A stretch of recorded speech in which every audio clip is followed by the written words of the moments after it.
capacity, there are other judges, senior judges with capacity.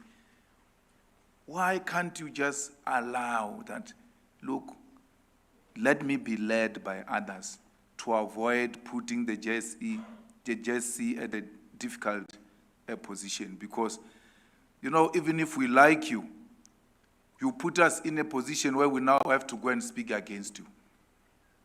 Think for us before. Just think for us, please. Thank you.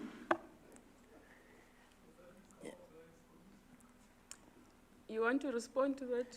Yeah, I just have to say, CJ, I have carefully considered the strengths that are there and what, in my view, needed attention. And I am not alone in this. I have been nominated by organizations which, in my view, just like the commissioners to an extent, have the best interests of that division at heart. And they hold the view that I have what is required to contribute. And it is against that background that I availed myself. Okay. Then my last question, this was my last question. No, you've had your quota. Judge President. No, he made a follow-up. I asked one question. This was the second question. He made a follow-up. I asked one question. It's not two. Is it not two questions? All right, Commissioner Nukies. Yeah, thank you. Yeah, look, now, I mean, I think this question is also built on what is just honest. Now, assuming that you are not, say, you have not been recommended, somebody else is recommended,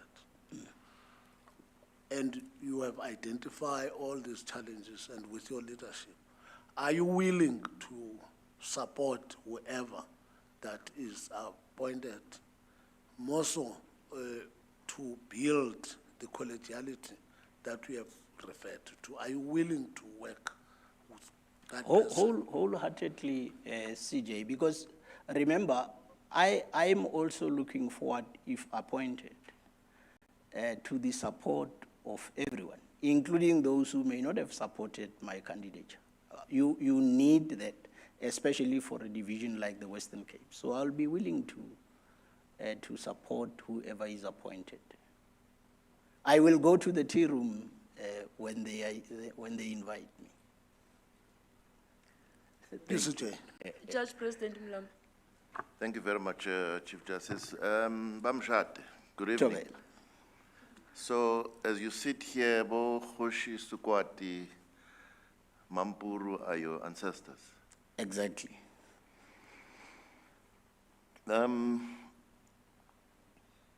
I listened to your vision about the privatization. Is it, what do you call it? Privatization of civil work? Yeah, of private law. Private yes. law, yeah. Yes.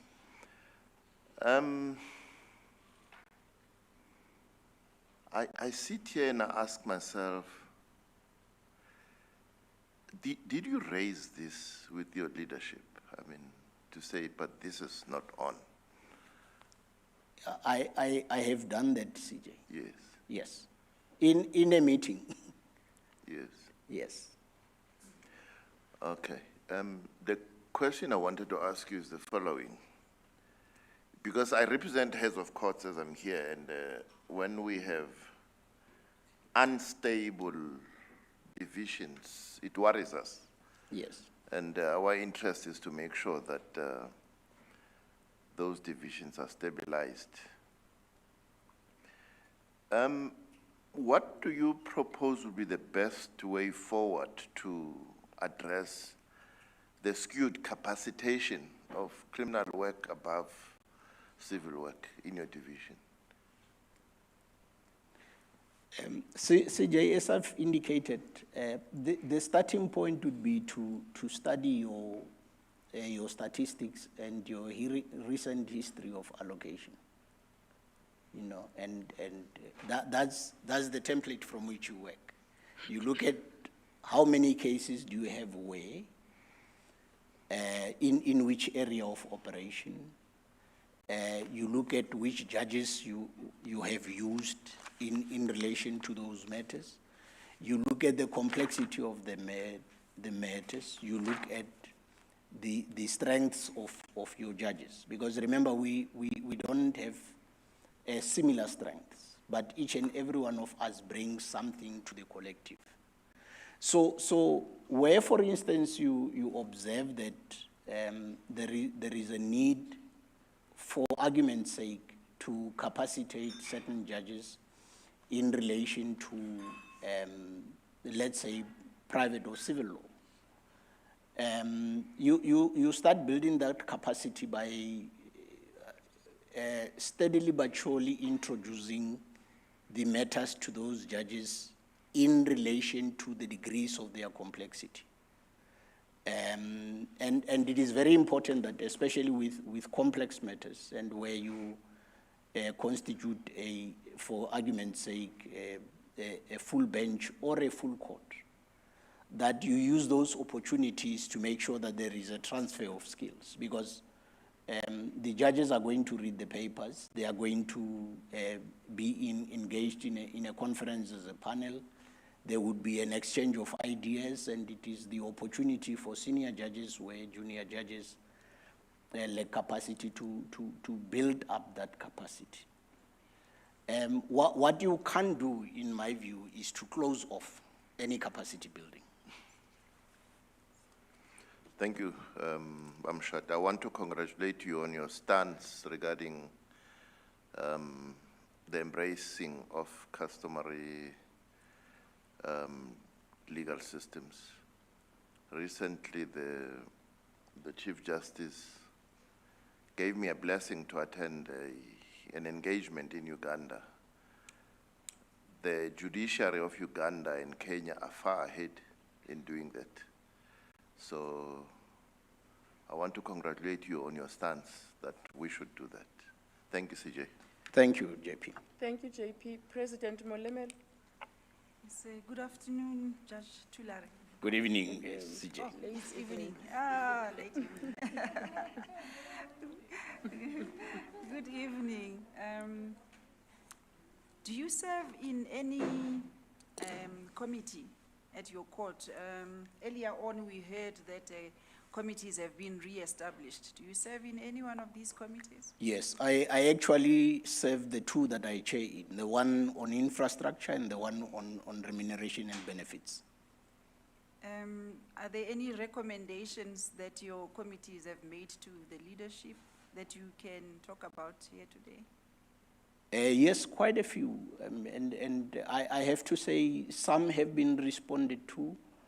But for instance, the question of remuneration and benefits, I mean, it's outside the competency of the leadership in the division to deal with, except that they can be elevated to the heads of courts, the views of the division on those matters. And in relation to infrastructure things, yes, there has been attention to it. I mean, some of the things may seem very trivial, but to have a working urinal for both members of the public and the judges in the building, it's something necessary and important, because we spend quite a lot of time. Judges sometimes spend almost 24 hours in that building, depending on the nature of the matters that they are dealing with. So yes, there has been responses. Some of them have been limited by, obviously, the limitations on funding of certain projects and the restraint in terms of expenditure regime currently operational in the country. Yes, thank you. In relation to the concerns that you have raised, for example, in relation to allocation and things like that, you mentioned that you have publicly raised these at the level of judges' meetings. My question is, when those issues were not resolved or were not addressed at all, what did you do to ensure that they are taken into account? Or were you satisfied with the fact that you have raised them and they were not addressed and there is nothing else that you can do?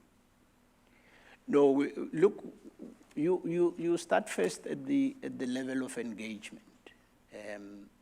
Because sometimes it does happen that leaders may not appreciate the gravity of their decisions. I'm someone who believes in localist lacquer in terms of dispute resolution and problem solving. I am one of those leaders who, unless it is exceptionally necessary, a matter would be elevated to a higher authority. So I was still in that phase of engagement with colleagues in the division, including with the leadership. I mean, they are aware of this, you raise these things, and you can't without giving them an opportunity to actually respond either in writing to what you have raised and or in terms of the change in operations. You can't elevate until you have given them what you believe is a reasonable time to actually respond to them. So I was still at that phase. I haven't elevated them elsewhere because I believe that most of the challenges in the division can actually be resolved there. There are others that you can't resolve. I mean, the question of, for instance, sharing tea during tea time, some colleagues naturally are not, inclined to be in those spaces as a matter of course. So you are not going to have each and every judge joining you in a tea club or in a tea room every day of the week that he is available in the division. You are not going to achieve that. At best, you are going to achieve the majority of the judges being there. Yes, follow up, CJ. Does it mean that if you say you were still at a point where you were waiting for responses in relation to the concerns that you raised, does this mean that these concerns were only recently raised? If my recollection serves me well, it's either in the last term or the term before, in the beginning of the last term or the term before, but it was in this year. Thank you, Judge Tulare. Thank you, CJ. Thank you, President. Commissioner Mangan? Chief Justice, the President has covered me on this aspect of escalation of disputes. I will then remain with one question. Good evening, Judge. Good evening. Yes. Earlier on, there was a question posed to you in relation to your 2.5 years experience, 2.5 years of your ascension to Yes. the Western Cape Division. And I would want to believe that you joined just as at the time that the then JP Hlophe was about to go.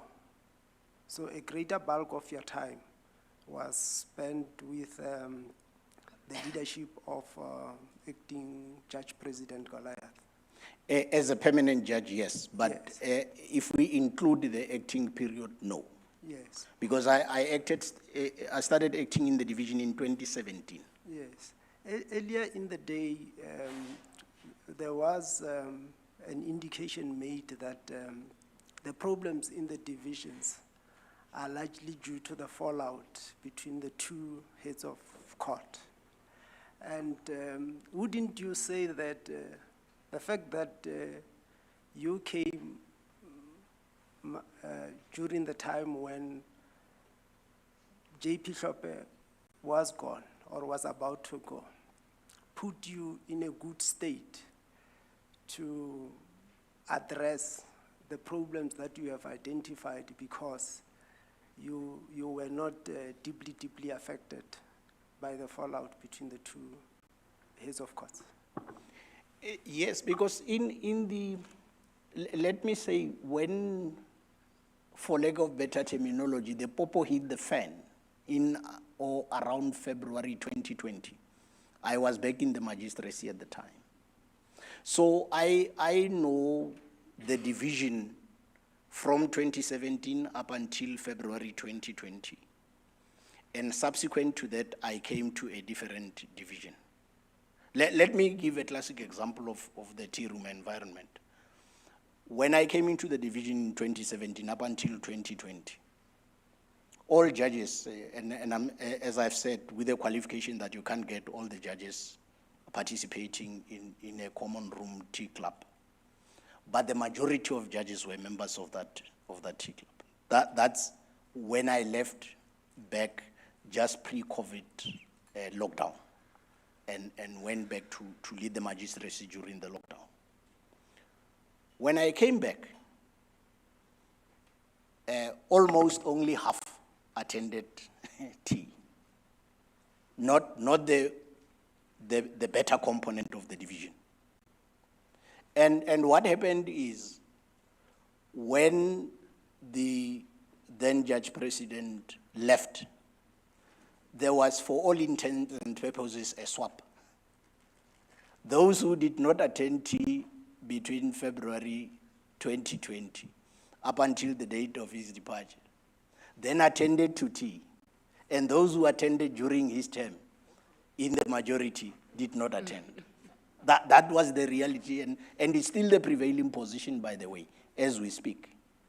So there was never an occasion where there was no tea at all. It's just that there was a change. One component attended during the term of Judge President Lope. I mean, for instance, the refurbishment of the tea room. I happened, hear you, Judge. Yeah. I'm sorry to interject. Yes. But I want you to tell this commission, if it is at all possible, Yeah. that you are not affected by the division. You are not part of either faction, because you can be regarded as an outsider who's bringing in,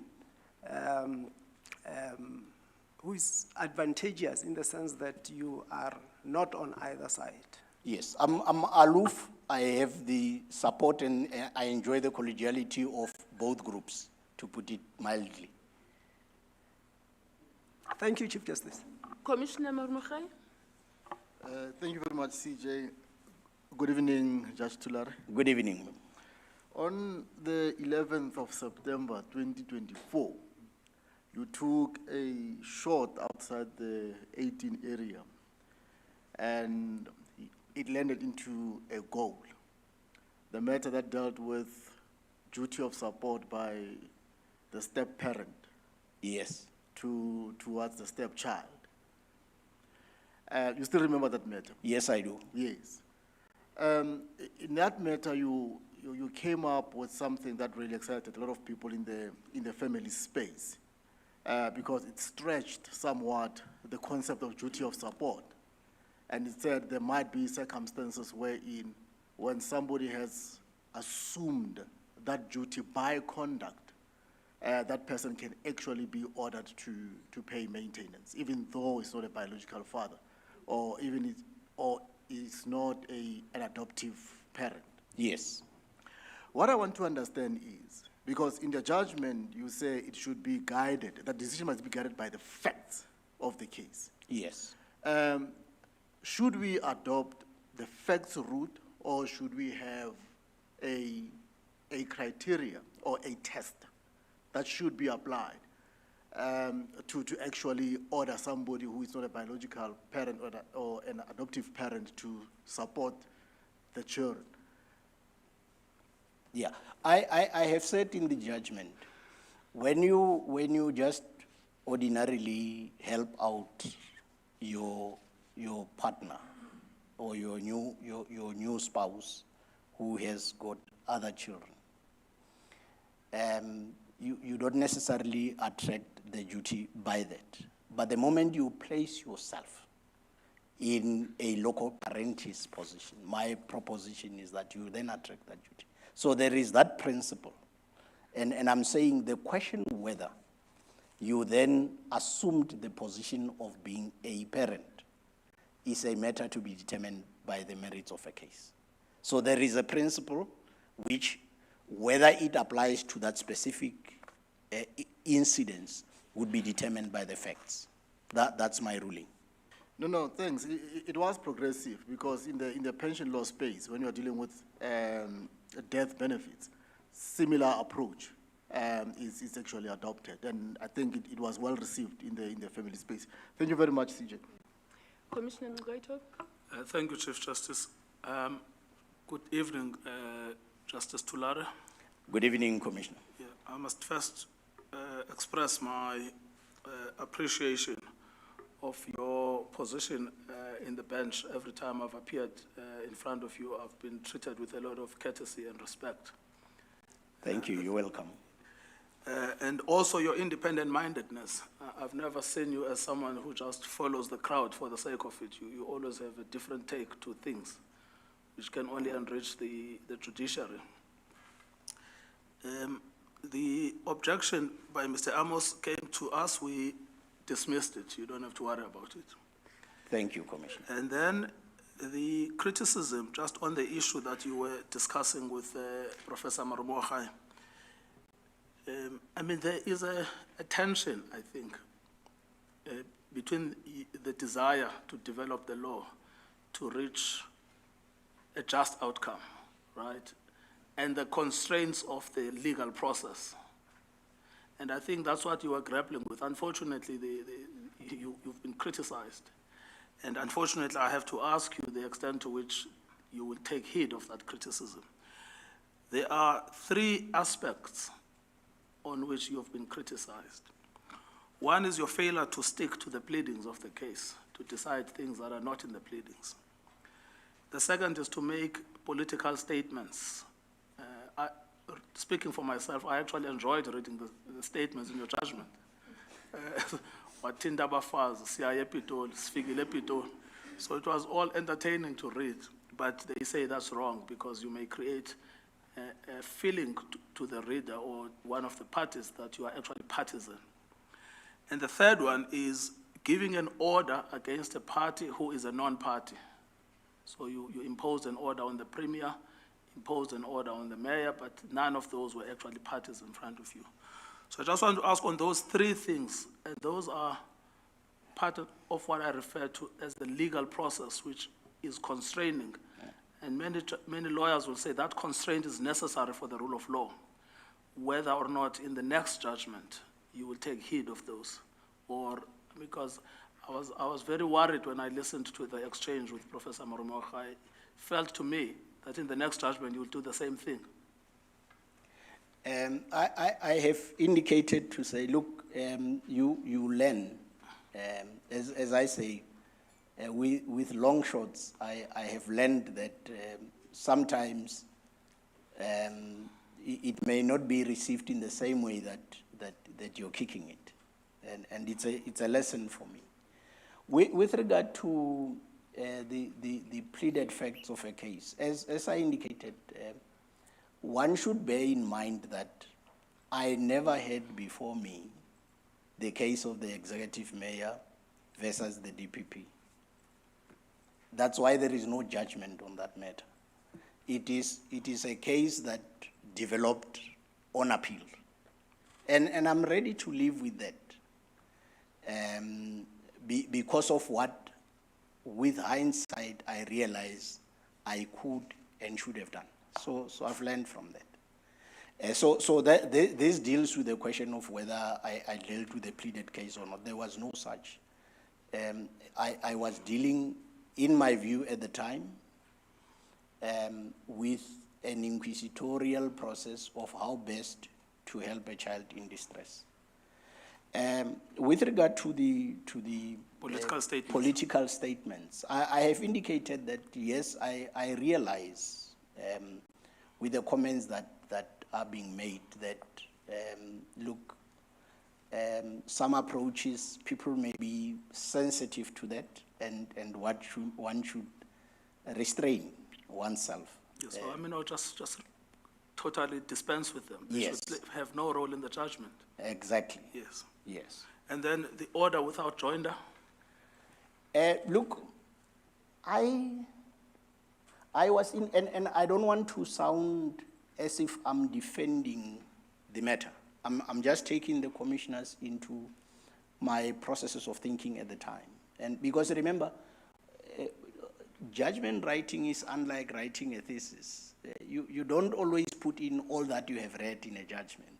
You put things that you think will just convey your thoughts.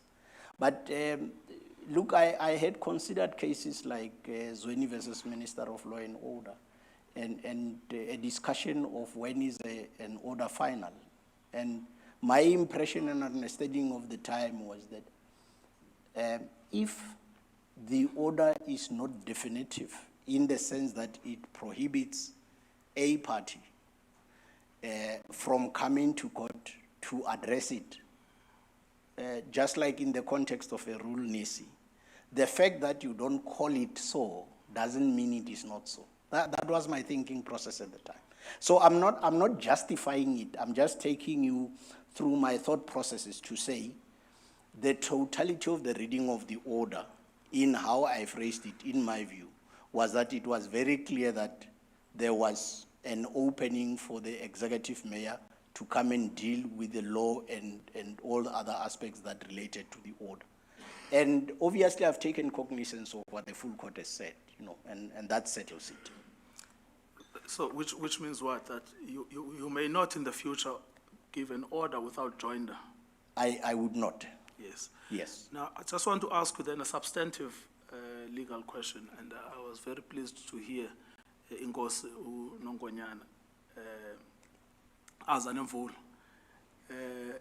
making it, I suppose, praising you for your stance on customary law. But there's complication in the division where you are. I mean, there's one thing which is the law promoting chiefly law, in other words, promoting the interests of traditional leaders? Or is the law promoting customary law, in other words, customary law from below? But in your division in particular, there is a complication of the reconstruction of tribal identities. So what you find is you find people with no clear tribal identity. They just name themselves as Chief so-and-so, and you see them protesting outside of the Western Cape Division saying, I'm a chief, because there are certain benefits to being a chief. So I just wonder whether there is any thought that you've given substantively into how the law can recognize legitimate chieftaincies and legitimate traditional authorities, as opposed to the fly-by-nights that emerge now because there are benefits to chieftaincy. In fact, you should know the case, the Lisbeck case. It was in your division. This very issue arose. How do you think that issue should be dealt with by the law? Yeah, look, disputes about what traditional leadership is and or who's the rightful leader, as well as questions of what is the customary law on that point. They are very complex because they force one to go into our history. So it's a very complex question.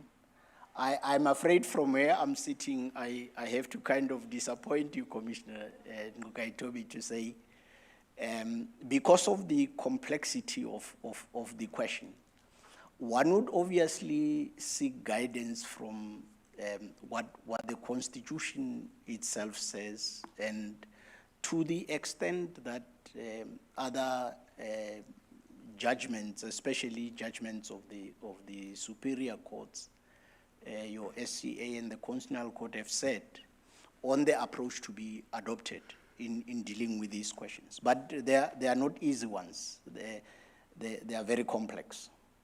Yes, but this is all settled law about how you establish rules of custom. Yes. So that's what I'm trying to get you to outline, bearing in mind your professed expertise in the subject, which has impressed Chief Nongonyana. Yes. Look, you first look at what is being said to be the legal position, and you look at the available case law to say, is this principle in line with the constitutional ideals, for lack of better terminology, what is set out in the Constitution? And you have to Isn't favor. that the last step? I mean, once you've established the rule of custom, you check its validity. I'm just at the first stage of establishing the custom itself, which Yes. is really the issue that the judgment is Richtersveld, but it's been followed since thereafter. I understand once you've done that, you then must test it for constitutional validity. I accept that. Yes. But I'm still just at the first stage. To say how do you establish that this is the custom? Precisely. Yes.